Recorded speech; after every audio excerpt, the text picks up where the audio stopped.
Craft Brewed Sports Cincinnati Style is brought to you by Minuteman Tickets. Football season is in full swing and basketball season is back. There's only one spot you should be heading to get your tickets, and that's Minuteman Tickets. Look, everybody, we love Minuteman. They're Ohio guys, and they're sports fans, and they're not going to screw you over like other ticketing places. It's not just football or basketball either. They've got it all. Baseball, hockey, theater, rib cook-offs, doesn't matter. Hit them up, MinutemanTickets.com, or give them a call, 614-943-3000, and avoid all of the fees. Tell them you heard about them right here on Craft Brewed Sports Cincinnati Style. Craft Brewed Sports Cincinnati Style is also brought to you by More Labs. Drink one bottle of morning recovery while you're partying and bounce back quickly the next morning, guaranteed. Go to morelabs.com and use the code SPORTS at checkout for 20% off your non-subscription purchase.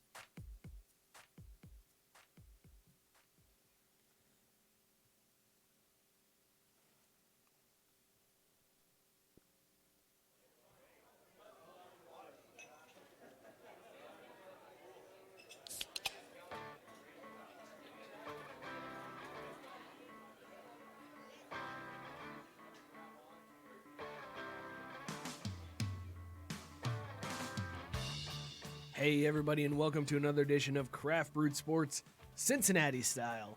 I am Mike. With me, as always, is Scott. Joe over there behind the computer. Joe, how you doing today, man? What it do, baby? Fantastic, Joe. Scott, we got the dub, babe. I guess that's all they needed was for us to take a break. That's all they needed. We needed a week off, and they were like, okay, now we can Those get idiots aren't doing the show. Time to come out strong. But a dub's a dub, baby. The Bengals get the win. Off the schneid. Andy Dalton coming back in, just triumphant. Savior. Yes, the redheaded savior for this team. I'm super excited. We'll talk all about the win and looking ahead at the Browns game coming up. We've got Reds talk, some moves being made already here for our Red Legs. We got the shootout coming up on Saturday. I can't wait for that one. What a difference a couple weeks makes in that shootout. That was it. I did not think it was going to be this setup that we've got coming up. We've got Memphis and Cincinnati Part Deux. Yes, because they played and now they're playing again. Really weird. It was a play-in game for this upcoming play-in game. They both had automatic bids, but they had to play it anyway. Okay, cool. And of course, we're going to do that hockey. Oh, hockey talk. Can't wait to do some Cyclones hockey talk. We will get to all of that a little bit later on in the show. Super fun time coming up here. Let's get right in to this Bengals talk because, man, I am feeling good today, man. Real good.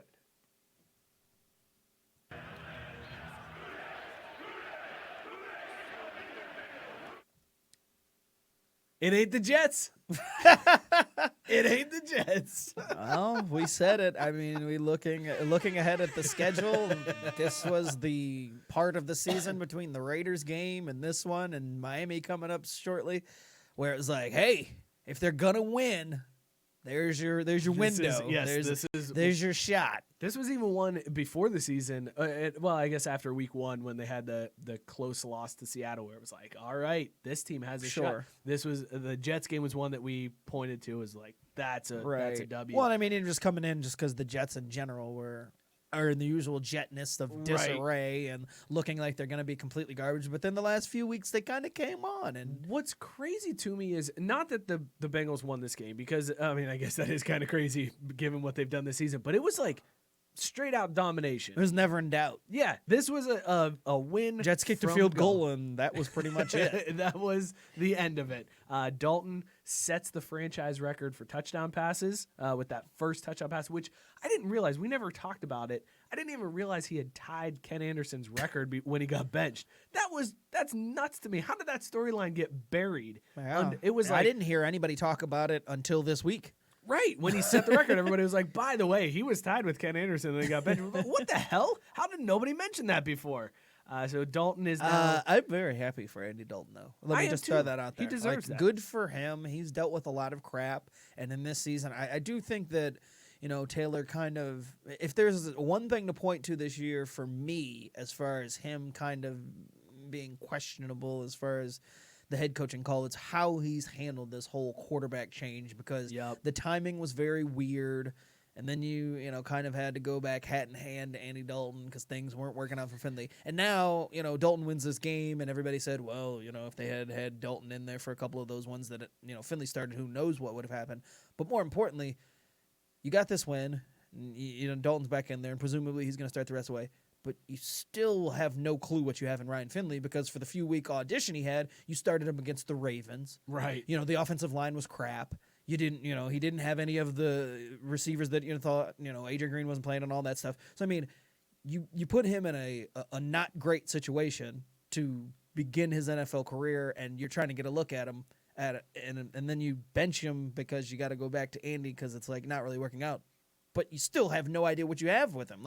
You can't conclude anything from the few starts that Ryan Finley had other than, well, he was an NFL rookie and he struggled. And the craziest part about it, too, was it's what when you come out and say, all right, we're going back to Dalton, he gives us the best chance to win. It's why did we even make the change in the first place? Well, then? and that was my argument against making it when they did, because you said, all right, we're 8 games in. We've got this 8-game, half season in the books. We're going to, we know what we're getting from Andy Dalton. We've got to move on.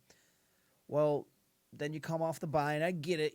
Coaches think, well, they've got that extra week, so it'll prepare him and blah, blah, blah. But he was coming in to face one of the best teams in the NFL, the Ravens. So that didn't make much sense. Right. And at that point, I said, but again, it not making sense because we even talked about, do we think we'll see Andy Dalton again? Absolutely. We thought that there would be some point, and of course, we jokingly said we figured it would be because Finley got hurt, right. because the offensive line couldn't protect him, and Dalton was just going to have to come back in for injury. But it makes it really awkward where you have to make this switch to go back to the guy who's been there for a long time, who, well, you know what you're getting out of him, and you know what he provides, and they really probably could have won at least one of the games that he didn't start. And so I think this is the first question mark for me where I have all right, I know you're a rookie head coach and you're going to make blunder decisions, in your first year and you got to work things out. But it's this was one where, and to Andy's credit, after the game, he didn't sound bitter. He didn't sound like a guy who was you know what, I came back to stick it to everybody that said I couldn't play. And, I got benched and this was to prove to everybody that, I'm better than what you thought. He was, congratulatory for, he's coach been fantastic through the whole thing. Even when he was benched, you could tell there was some sour grapes there and he was pissed off with how it was handled. But he even took that in stride where it was I wish I would have found out earlier, but it is what it is. Right, and so good for him. But again, it's the first moment for me, for Taylor, where it's you can't be doing that. You've got to figure this out with one position on the field where you cannot do this. Right. It's quarterback. You cannot be wishy-washy and 1 foot in, 1 foot out. And I don't know how it's going to be. All signs point to Andy Dalton not being on this team next year. And so presumably Ryan Finley still will be. If they stay with that number 1 overall pick, even if they maybe fall back, should they win a couple more games and fall to 2 or 3 or whatever, presumably they're going to bring a quarterback some way, shape, or form.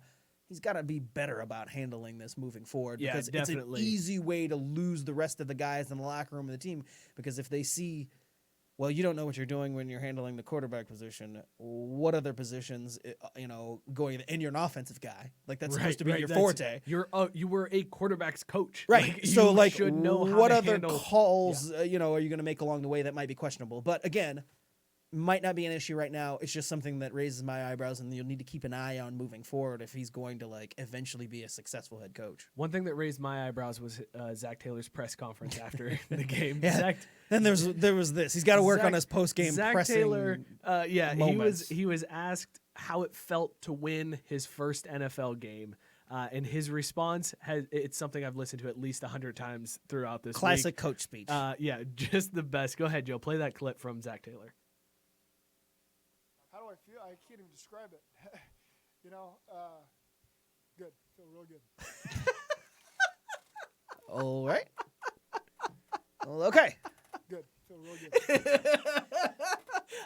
You can see there's a moment where Zach Taylor is oh, wait. I'm not supposed to be a human. I'm supposed to be a coach. Oh, good. Really good. Really good. How do I feel? I can't even describe it. Good. Feel real good. Yeah.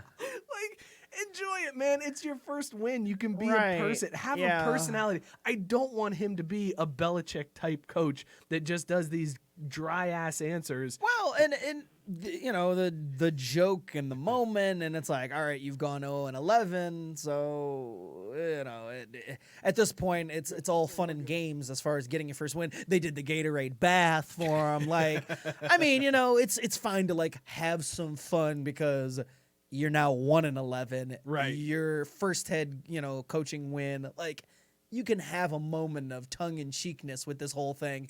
And from here on out, obviously, if he wants to be like a Belichick clone as far as like not giving much and not trying to get emotion, that's fine. But this first one, No, we had a just coach embrace it. We had a coach for however many years that didn't show any emotion. Like Sure. Marvin was a guy that didn't show emotion. He was the prototypical. I'm just gonna answer these questions, and I'm gonna go. And I'm tired of that. Give me a guy Right. who's a person. Like, give me a personality. Somebody who is.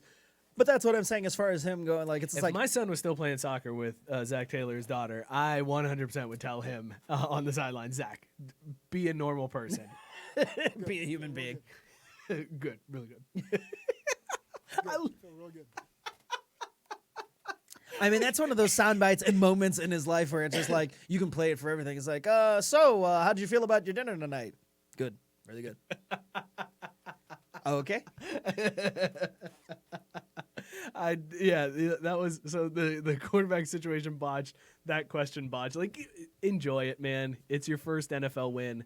You're never gonna get another first NFL win, so just enjoy the moment. Props to the defense in this game too. They Dude, played I know really the defense well. looked solid. And the Sam offensive Hubbard line- had a game. Well, guess who was Player of the Week though? Carlos Dunlap. Yeah, He was Dunlap, the yeah. AFC Defensive Player of the Week. I mean, he balled out. But offensive line only allowed 1 sack, and it wasn't until midway through the third. And you know, so the offensive line played well. I just think it was one of those situations where. Sure, they were supportive of Finley, that being the team, and you know they're going to play forever as a quarterback. But I think it gave them a little bit of a shot in the arm, a little bit Right. of juice to have their Get guy this one back for there. Andy. Well, and just the guy that they all, you know, he's been the leader Right. for even if he's a silent leader and he's not like a vocal guy or whatever. He has been the guy for enough years now that everybody in that locker room, you know, they're gonna rally behind him. And Yeah. so I do think that it was one of those win one for Andy type moments, even if Andy would never, you know, Right. suggest anything like that. Is Andy gonna get a statue? I mean, he's got to right next to the Marvin Lewis one, right? Oh yeah, that's right. Yeah. Yeah, give him the Marvin Lewis 500. In fact, let's combine him. Let's get a statue of Marvin hugging Andy Dalton and put it downtown. Like, you know, there's and we'll call it the mediocre. like that'll be the name of the actual statue. It was bizarre to me that when that stat came out that Andy Dalton set the franchise record for touchdown passes, I was like, Yeah. that is the Way quietest. to I've bury ever that heard. lead. I mean, going into the season, it wasn't even like, oh, he's close to Ken Anderson's record and nothing. But now we move ahead and we're on to Cleveland. They have the Browns coming up. The Bengals are an 8.5-point underdog going into this game.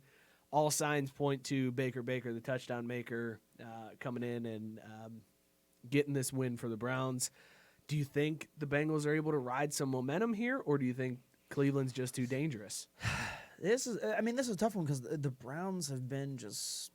I mean, they're the definite Jekyll and Hyde team this year, where it's like, come in, everybody had Super Bowl expectations, at least for sure printing playoff tickets before the season started. They brought in all this talent. They're ready to take this next step. They've got a new head coach, and everything seemed to be pointing in the right direction. They've been up and down, and you have no idea what you're going to get from them week to week. And then the Bengals, obviously, they've just mostly been terrible with flashes here and there, but they got this win. And I feel like this is a situation where this is a team that they've owned over the last decade. Yeah.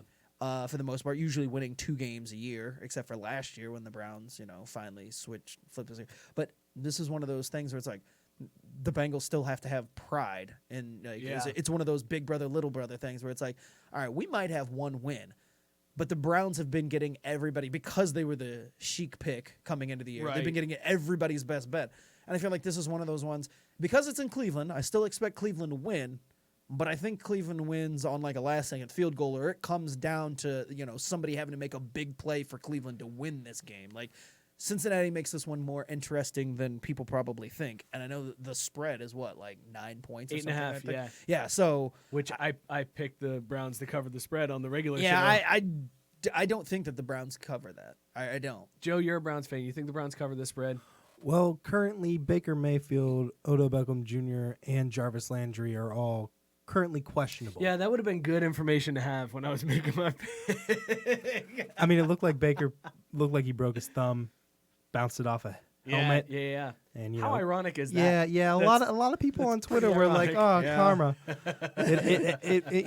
It lives and dies by a Steelers helmet.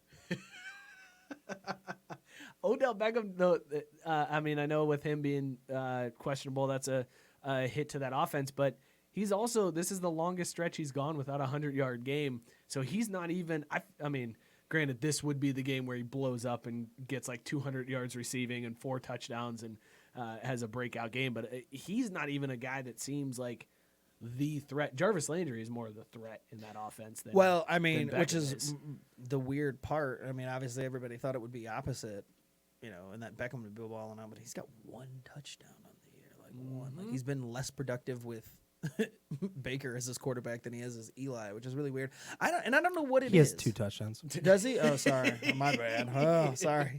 Get it right. He doubled up what I said on me. My bad. But no, I mean, there's something not quite right about his fit within that offense. I mean, and maybe it's just as simple as it's his first year in it, and he's not quite familiar with it, as and obviously Landry is, and they've got him and Baker have the connection. But even then, you're just like, this all-pro wide receiver who we know still, like, his talent hasn't gone anywhere. Yeah. Like, still hasn't been able to produce. It's just been weird. It's bizarre, very bizarre. Here's where I think the Bengals are going to struggle, though. I think the Bengals, even with those guys, even if they were all playing, if Landry and Beckham, or even if they're in, the Bengals are going to see a steady dose of Nick Chubb, and that Are they terrifies me. Yes.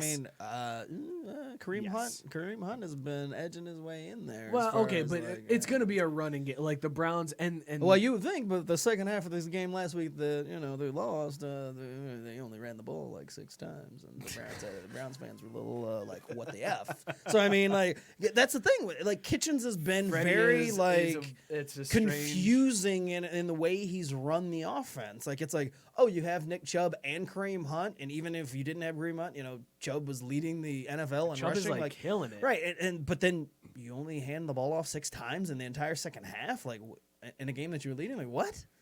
So I don't know. Hashtag first year coach problems. Yeah, I mean, it's just one of those things where it's like it's ripe for the Bengals to win, and just because they're feeling themselves. But I still think Cleveland finds a way to win because they're at home. If this game was in Cincinnati, I'd be picking the Bengals all the way. Do we want the Bengals to win? So I wanted the Bengals to get a W. I didn't want them to go 0-16. But at this point now, okay, you got the monkey off your back. You got to win. The Giants are sitting there with only 2 wins. Now you're getting into the territory of don't ruin that first draft pick, right? You want that number 1 overall pick at this point. So do we want them to win?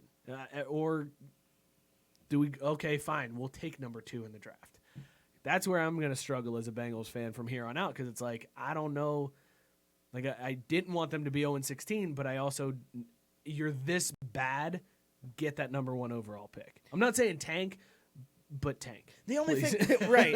No, I mean, and I'm with you, is like, especially from a fan perspective. The only thing about that is, and we've kind of mentioned it a little bit here, is like, there's no guarantees. Like, you get that first overall pick, and okay, everybody assumes it's going to be Burrows. Yeah. But what if he's not? What if he's not great? Well, what if he's not the guy? I mean, like, he went out on senior night and spelled his name with the EAUX. He spelled his name Burrow in the Cajun style, so he's gonna be great. Yeah, like that's it right no there, doubt. right? And he's from Athens, so I mean, he's coming back home, and no, but I mean, it's just like. What's the difference, though? Like, honestly, when you're talking about the first overall pick or the second or third, like, actually, the pressure is slightly off of you if you end up with that, like, second or third pick versus that first pick. Here's the other good thing. With the Giants being the other team that's, like, in contention, they're not going to take a quarterback. They're not going to take a quarterback. Yeah, I mean, you could end up in a 49er firmly situation. I was like, oh, man, they got to have the first overall pick so that they can get Nick Bosa, blah, blah, blah. Well, then Cliff shows up in Arizona and ends up taking Murray, and we get Bosa with the second pick anyway. Right. Like, I mean, you still may end up in a situation So where... do they go, I guess that's the next question is, what do the Bengals do? You have needs all over the place. Do you go for Burrow? Do you take Chase Young with whatever you pick take you the have? best player, and I think Burrow 1, Young 2. I mean, if Burrow was for some reason gone, whatever happened at 1, he was gone, then you take Young, and then you sell him as the local guy. And again, it's not like you don't need help along the defensive line. I mean... Either way, they're getting an Ohio connection with Yeah, with this and pick. they're going to spin it that way, Unless too. they screw it up and they end up with like the third pick and they get nobody. And it's like, Yeah, I oh, mean, that'd be the you're worst going to case scenario. draft Tua, and he's going to be a broken hip forever and never play I mean, again. you definitely want to get one of the first 2 picks, but I still think that like they're in the driver's seat. Like looking at their last 4 games, you've got Browns twice, New Yep. England, and the Dolphins. One of those, only one of those, are you like, yeah, they got a good chance. And again, much like the Jets, all of a sudden the Dolphins are coming on, and it's like, oh, Right. well, it's not necessarily Yeah, that's a not gimme. a gimme anymore. But you know, I think maybe at best they split with the Browns. They're not beating the Patriots. So you're looking at maximum 2 wins. So you're looking at a 3 Three, win. yeah, You're 3 looking at wins. 3 wins. I mean, that's still good enough for 1 or 2. Like that's Hopefully. yeah. I mean, you know, because I mean that would be Miami or that Because would be Washington's still hanging out there with 3 wins. Sure. Although they are in playoff contention. Right. So who knows? They're about to turn it on.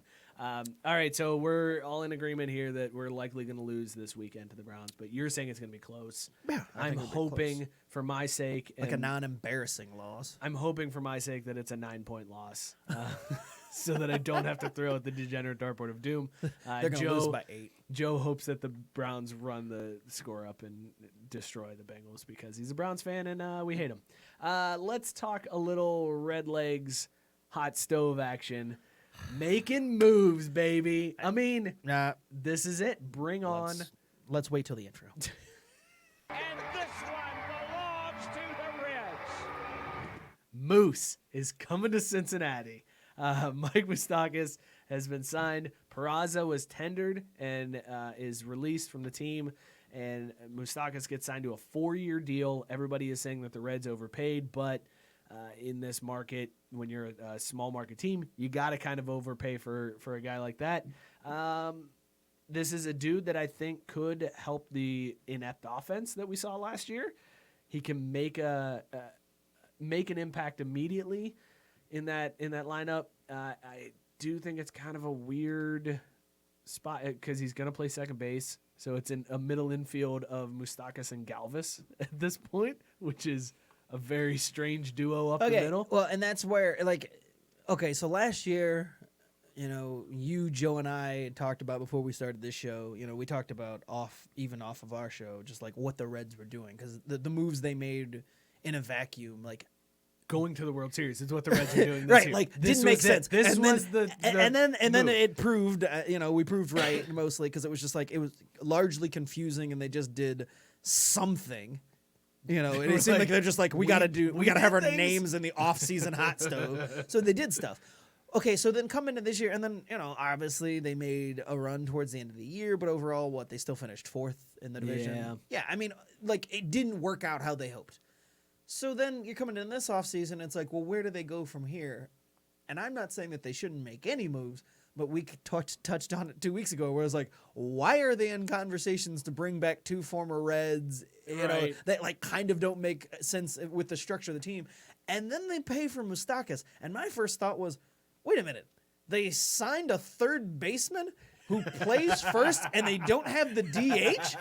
What? Where are they going to play him? And then, they're going to play him at second base. So they're going to play a third baseman out of position at second place, but he's got a pretty good bat. Well, that's fine because they struggled to score runs. But this is another one of those moves that, and like I am much more in agreement with Joe on this Does he one. really than have a I was good last year. bat? Batting 250. Did you see 35 Did home you runs? see what the Reds did last He had year? yeah, I was gonna say, I was like, that's the problem. He had 35 home runs. He would have like led the team. He would have been behind Suarez. I mean, but he would have easily led the team, like, you know, outside of. He would have been ahead of Puig right. He would have been was- ahead of the guy that didn't finish the season with the team. and still finished Or, number 2. or Aquafina, who came up and had a cup of coffee and had all those home runs. But yeah, no. This is one of those where I'm like, of course, It's a decent move. Like, don't get me wrong. For the Braves, I wanted them to go after Moustakas and Grandal, and neither one ended up there. And so I'm hoping to God they sign Josh Donaldson.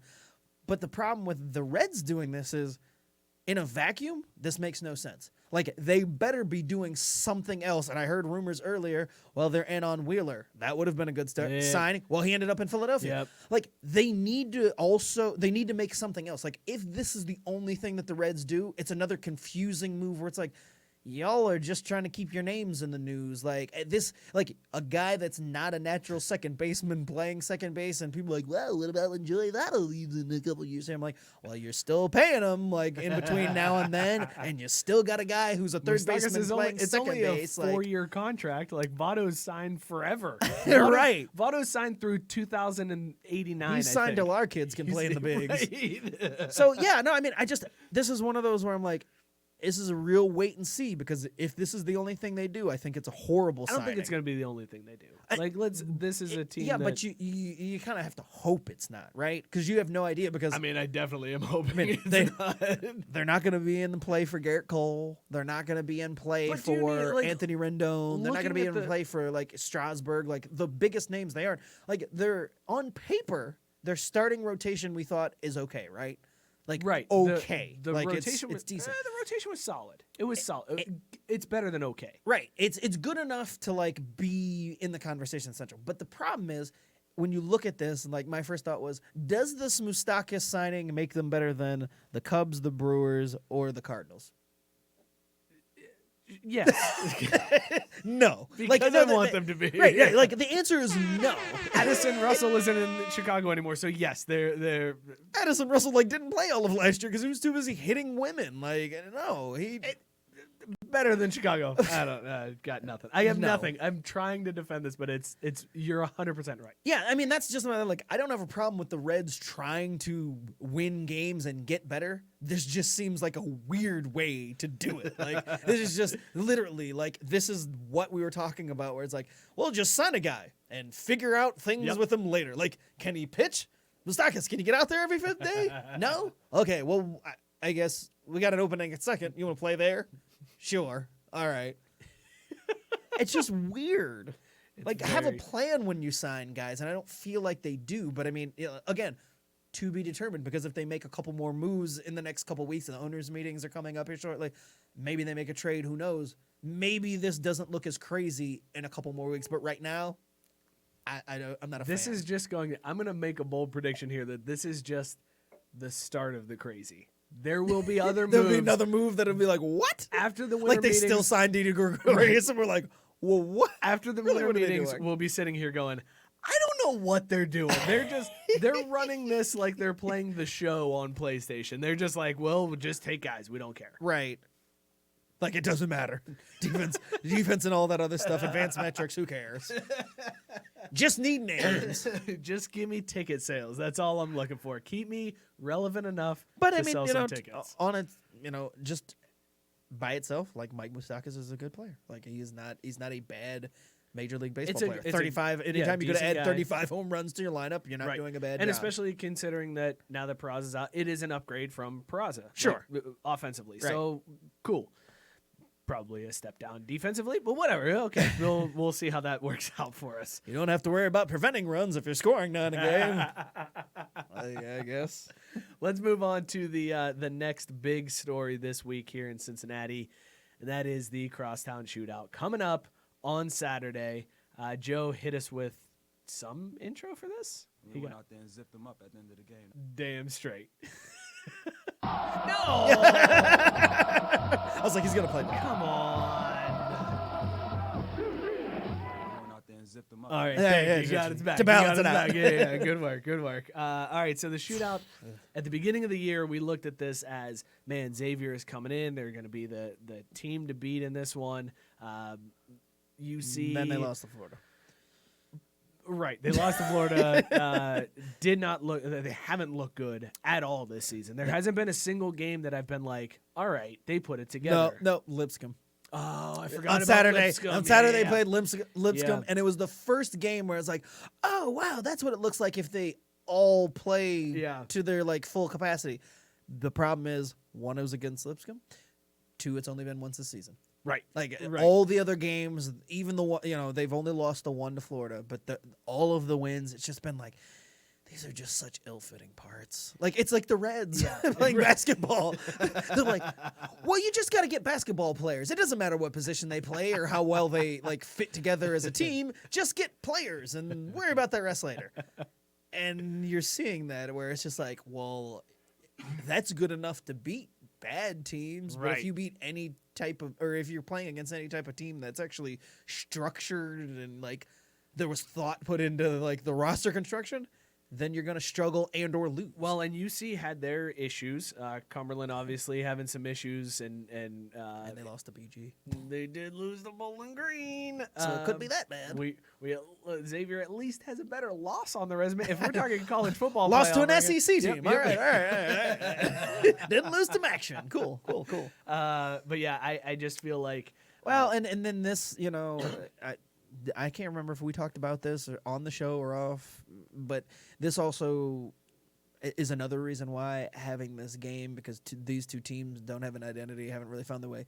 This game being in early December, I hate it is so much. I hate it so much. Stupid. This game needs to be moved back to end of January, middle Yep. of February, whatever. Like, I know there's issues with conference play and yada yada yada, but like, it was never a problem in the past. Why is it I a don't problem know. now? Like the argument now, there's some weird thing. No, you know, it's BS is what yeah, it but is. it's just like this game would benefit so much more, and it did. I mean, we've seen it in the past where it's like there's so much hype and so much more, I don't know, juice to it when it's in the middle of the season versus, oh, okay, so we just finished up all of these, warm-up games essentially, and now Yeah. each team having its first real game being against each other in a rivalry game, Right. but it's before conference, starts.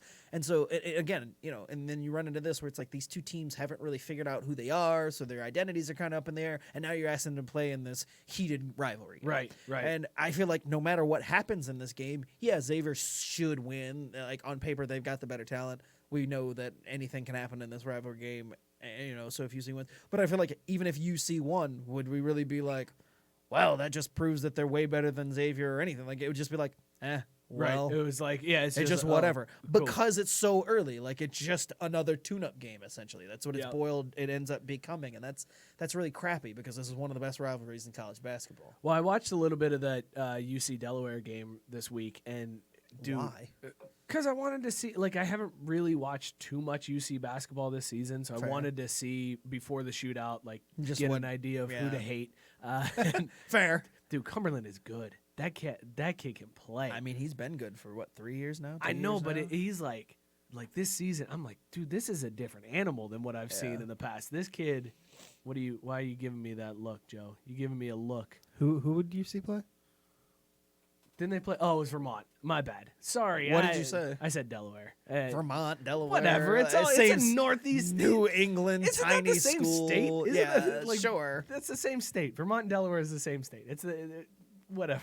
I'm going with you. Thank you.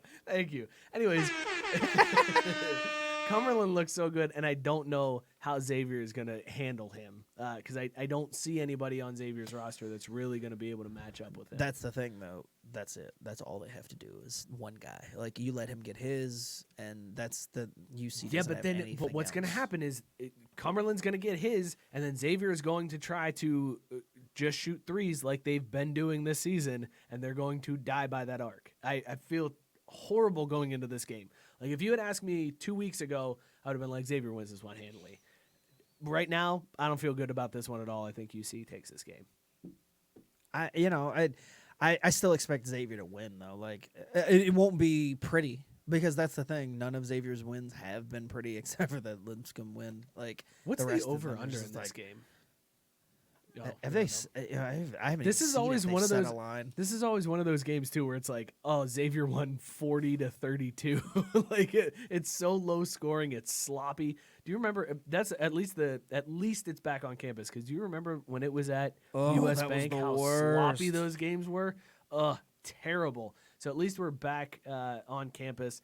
Maybe that does help Xavier a little bit being back at Cintas for this one. But I don't know, man. I don't feel good about it. I don't feel good going into this game. I think that's just a Xavier hasn't looked great, and so you're just projecting like they're gonna come up lame in this one because it's a rivalry game, and like that's just like I think that's just it. Like Xavier shouldn't lose this game. I've even seen UC fans saying like, yeah, like this isn't the year that they're gonna do anything. Like they're expecting to lose this game. That's not to say that Xavier can't ish the bed, or won't. But I mean, I'm just saying, like, it's like all signs point to Xavier being the better team. They have the better team on paper, and they should be able to win this game. I don't think it'll be a runaway game because I mean, they won by 1 point to UConn, who's no good anymore. Like, I mean, they're squeaking out victory against. Right. I mean, they're squeaking out wins where they shouldn't, but. All right. Well, we'll see next week. We're either going to be really happy on the show or we're going to be really pissed off. I mean, wow, Joe. Wow. Too soon. No, that was the transition to UC football. That's all. Oh, okay. Cool. We're moving on to UC football. UC struggled and lost to Memphis in the AAC championship game preview. I was going to say the tune-up. So it was such a weird situation that those two teams they had their spots locked in the title game. Okay. And all they were playing for was who hosted the title game. Well, okay, and so I need to back up a little bit because coming into this year, were these two teams supposed to be in this position? Because I feel like neither one was. No, I think SMU was the big pick out of the AAC. But then who else was? Like UCF was poised. UCF, obviously. Okay, yeah, duh. Makes sense. Right. So it gets to this, and like Everett Golson, though. You can't trust Everett Golson. This game just happened to be the last one of the season for both two teams, and then they also happen to be the best two teams in the conference and face. Like it's just one of those weird scheduling I don't know how many times that's happened where a team will have to play each other twice in a row. Like in that. Any conference in college football like history, like how many times does that happen? Probably in not the same stadium because UC traveled to Memphis, and whoever won that game is hosting the AAC title. So now UC has to go back to Memphis to play that title game. Yeah, I guarantee you that hasn't happened too many times mostly because a lot of these championship games are at neutral sites. Yeah, right. So that doesn't happen just in general. Very bizarre situation, but they are still in position. Even after losing that game, UC does not lose a whole lot of ground. And UC in that game, like I watched a little bit of it. I mean, they didn't play horribly. It was one of those situations where it's like Memphis just kept making like the extra play. It was just like, oh well, UC got back into this. Oh no, Memphis scored again. Like, and then UC's back. No, Memphis scored again. Like Memphis just kept doing just enough. They won by 10, so it's not like they ran away with it or anything. But yeah, they looked just slightly better. And I mean, usually home field's only worth 3 points. So I mean, if you adjust that, well, Memphis won by a touchdown or whatever. Right. So I don't think it's like a shoe-in that Memphis wins this again. But the line is 9. I was going to say, Memphis is a 9 with point it favorite. with it being at home, I'd have a hard time picking against them. Yeah, And this is likely the game because when it comes to the group of 5 schools that are the highest ranked, you have Boise State's up there as well, but then it's Memphis and UC. Boise State is playing some garbage team in whatever conference they're in now. And then likely the winner of this game is going to go on to the New Year's Six Bowl. Mountain West? Or? They might still be in the Mountain West. Okay. I don't know. It's not that it doesn't matter, but I was just like, where's they play Boise on a State blue these field. days? Who cares? I like the blue field. Do you really? I do love the blue You're a blue field fan? I do. The I don't Smurf like any turf? of the I don't like any of the pretenders afterwards, the red turf or any of that. But I did like the original. UC's black turf? Were Yeah, you on no, board with yeah. black No. turf? We talked about the field that. I temperature hated is that. too hot. Yeah, I mean, I was the stupid logistics weren't why I was against it. I just thought it looked dumb in general. But So yeah, this is the basically playing for winner goes to a New Year's Six bowl. Likely loser probably ends up at the Belk Bowl, like we talked about before. That's essentially what you're looking at here in this game. That's so rough. It's really rough. But Joe actually asked a question in our group chat this week. Joe, what was the question that you had posed to us? You don't remember. The question Joe asked was, if you're UC, do you even want to win this game now that Alabama is looking like potentially going to the Cotton Bowl? Do you want to win your conference championship knowing you have to go to the Cotton Bowl and play a pissed off Alabama team? Or do you want to just take the L, go to the Belk Bowl and get your bowl win. I mean, I don't think anybody wants to take an L. Like, I mean, even if you know Where- ultimately you've where got a do you wanna- huge L in Where the face. do you want to like, take the L, in the conference championship game or against Bama, where you could die? It's like like that's where essentially the question comes out. Although I don't know if Bama ends up in the Cotton Bowl, because Florida's ranked higher than them, so Florida could end up. Florida's ranked higher than Alabama at the Yeah, moment? I think they're like 9 right now. That'll change by next week. Alabama without a game is going to leapfrog Florida. Well, that's true. Bama's getting into the playoffs, so Yeah, it doesn't yeah, matter. yeah. We talked This about is that all on nil. on the show. Yeah, Bama's getting into the playoffs. But anyways, I don't know where Bama is currently projected to go. But would you want to play Bama in the Cotton Bowl? Yeah. If you're UC and you win this AAC championship game, who do you want in that Cotton Bowl? So the top 3 would be Alabama, Auburn, or Florida. Would be the 3 that you could Wait, possibly. Alabama, Florida, and who? Auburn would be I the mean- 3 in that Cotton Bowl if you win that you would play. Florida. Yeah, I We think talked you'd about want we talked Florida. about that That's since the the start of the storyline. show. They Like want that's the storyline, yeah. storyline, the Florida rematch. Plus, I mean, out of those 3, despite being ranked higher than Alabama, Florida is still the one that we're like, well, I mean, it's You're Florida, not right? really SEC. And right now, if they lose, they would go to Birmingham, Alabama, playing the Birmingham Bowl, and either play Florida State or Boston College. Those are both winnable games. I was just though. gonna That's say, a- I'm those like, are you very can winnable. win against either one of those. I mean, schools. I would rather take Florida State in that case and get a W over than because Florida State has a better name than Boston College. But Sure. I mean, I know they're not good this year. Thanks a lot, Willie Taggart. But Yeah, you blame Willie. I blame the hydration. it's levels. definitely a hydration problem there. Yeah, they gotta drink more. Tom Herman would be so upset with He Florida really State's would. hydration. But he's upset with his own hydration He levels, sure so he is. can't worry about Dude, Florida he State. cleared house. That dude was just like, everybody's fired.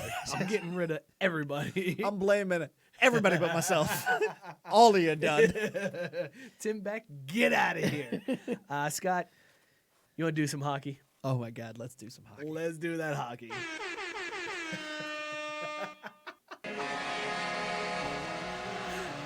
Was the rap air horn on purpose, or was that a That was on purpose. Okay, all right. I didn't know if there were buttons. Okay. Scott, give us some Cyclones updates, because I have been itching all week to find out where the Cyclones are at. Bro, they won 8-1 on WWE night. They won 8-1. Like, in fact, it's their biggest win of the season. 7 goals and their most goals scored. They should definitely petition to have WWE night every night. Even if they don't have WWE night, can they just get Mick Foley and Mark Henry to come to the stadium? Whatever. Like, you don't need like whatever it takes. Whatever juju that WWE night gave them, like that's what they need to do. It was the DX helmets, wasn't it? That was it. Just keep those on hand. Just keep the DX helmets on hand. That's all you need to Yeah, but yeah, no. So they won that. They've won 6 of their last 7 games, so they're playing really well. do. 5 of the last 6. 5 of the last 6. I'm sorry, can't Do that hockey. reading's hard. And I mean, they've got Star Wars weekend coming up next weekend. So I mean, another potential like big time weekend, themed weekend to just like beat the crap out of people. All right, They're what are the playing my jerseys? hometown Toledo Walleyes Oh. on one of the games, and then they're playing the what was it, the Wings, yeah, and the other game. But this is the first themed night that they've done where they have back to back games and like the theme night. Like the other so ones you- were we're like getting single 2 games, yeah, like a single So it's individual like Star Wars nights. weekend, not Right, just right, Star right, Wars right. night. Okay, all right. What are we doing for Star Wars? Are there special jerseys? Are they going to wear Jedi jerseys? And then the other team is going to be the Imperial. I like that you're just sitting there reading. I was gonna say because I didn't I didn't look at what the things say. Oh, they of course they have specialty jerseys. So Okay. before on Star Wars, they would wear. I think last year they had R2D2 and C3PO. Oh, jerseys. okay. All right. Well, that's kind of. I would like to see some Jedi like Force versus the dark side type situation here. Also, I didn't realize it's 20 years since Episode 1 came out. Has it really been that long? 1990, yeah, 1999, yeah. Good Lord, man, I am old. You just All saw praise Jar Jar Binks. You just saw episode 1 last year though, so I mean, Yeah, you're but right. I mean, so it's I like 1 remember year. when it came out. It's a 1 year anniversary for you. You're like, it's been 20 years. Well, I mean, if you've only seen it a year ago, like, I is still it 20 remember though? people talking about it. Oh, okay, all right. No, you're right 20 though. years, That is wild. I was I got some email today and I was like, wait, what? Oh, that's right. It said something like end of the decade sale, and I'm like, what? Oh wait, that's right. This is like the end of another decade. Like that's how old I am. I'm like.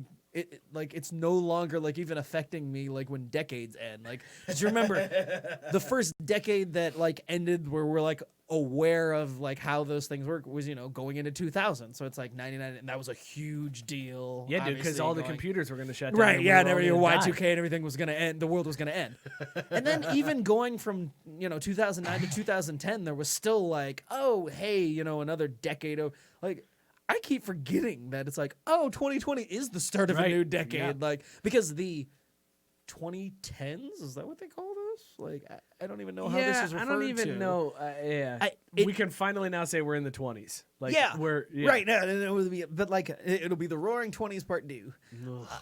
I just hope there's no black, Scott, do you know the name of the Cyclones hockey goalie that had won goalie of the month?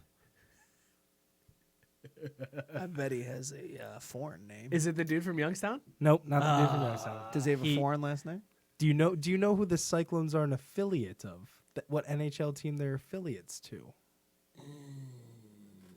No. That'd be the Buffalo Sabres. Ooh, are they really? Sabres, I believe, is how it's pronounced. It's the I Sabres. feel like I should know that. I do know that they're in second place in the division. There you Go ahead. Go Oh, ahead. wow. Go ahead. What? Nope. Go ahead. Go ahead. I want you to say it. Go ahead. Read it. Read it.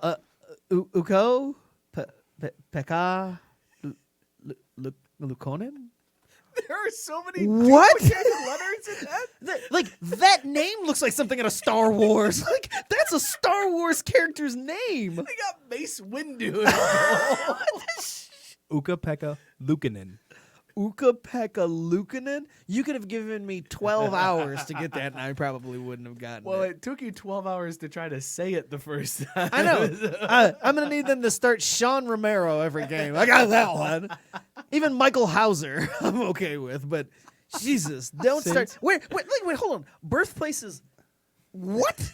Like, what is that? Since coming from the Sabres, he has 6 wins in his 9 contests and a 9.3 save. But what is his birthplace? Where is that? It says Espoo. Espoo.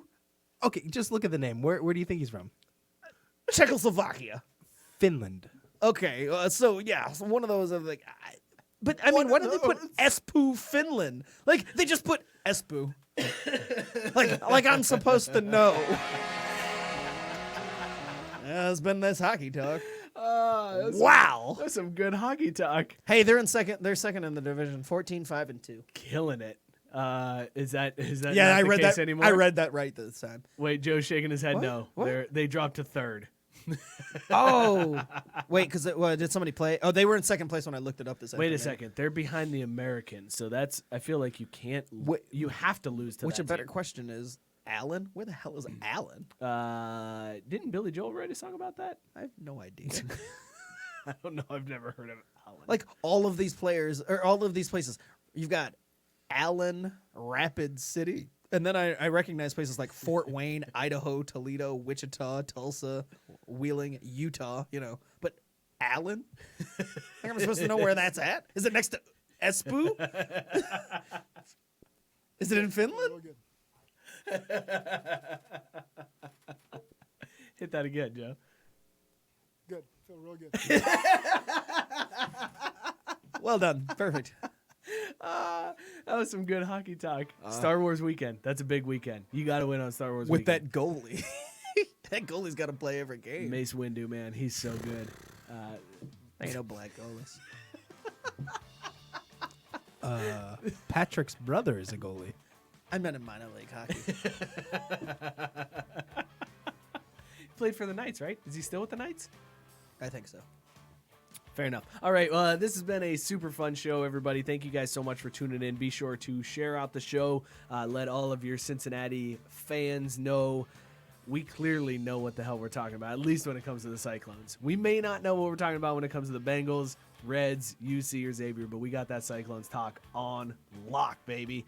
So be sure to share out the show. Help us out. You can follow the show in between at Craft Sports. You can follow Scott at ScottyK_Jr. Follow me at Mike Morrell and follow Joe at JoeGoalie4. Hit up the drunk line 440-37-DRUNK with any of your smoking hot Cincinnati takes. Thank you guys so much for tuning in. Cheers, everybody. Peace, we out. Goodbye.